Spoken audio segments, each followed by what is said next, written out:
Extrem, das ist wunderbar. Wir haben uns richtig gefreut, dass wir wieder dürfen auf Shanghai gehen das Mal.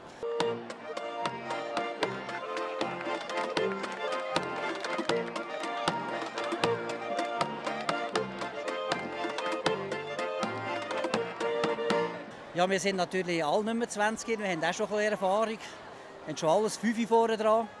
Und China selber ist sehr ein aufgeschlossenes Land. Man hat wahnsinnig viele Gegensätze. Das sind unsere Feststellungen, die wir gemacht haben. Und es ist einfach alles etwa 1000 Dimensionen grösser als in der Schweiz.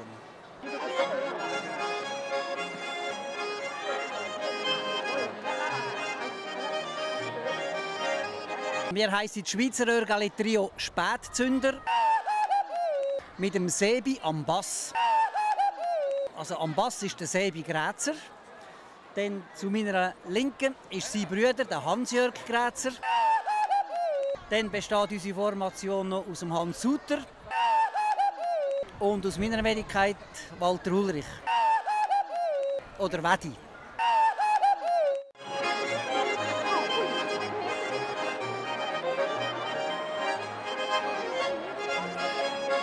Wir haben vor 2 Jahren, 2008, an der Olympiade im House of Switzerland spielen für Luzern Tourismus.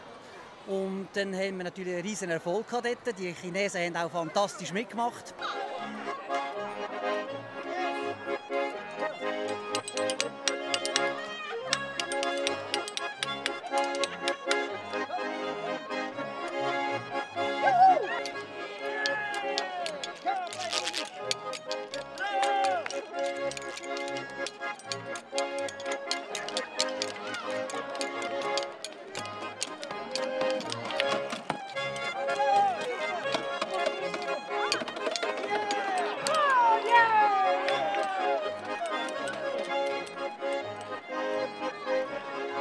Es gibt schon Unterschiede, das ist natürlich ganz klar.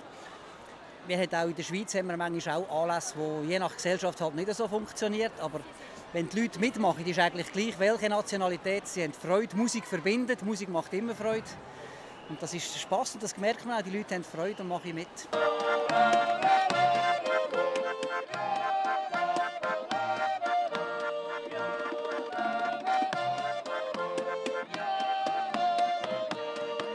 Wer weiß, vielleicht gibt es noch das nächste Mal, dass wir noch einmal irgendwo hin können und mit unserer Musik ein bisschen Freude machen.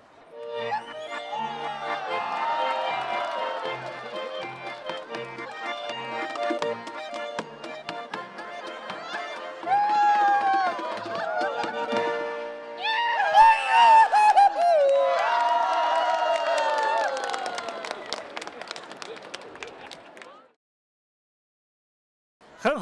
演得我们看得很开心，喜欢，非常好，很有特点。好。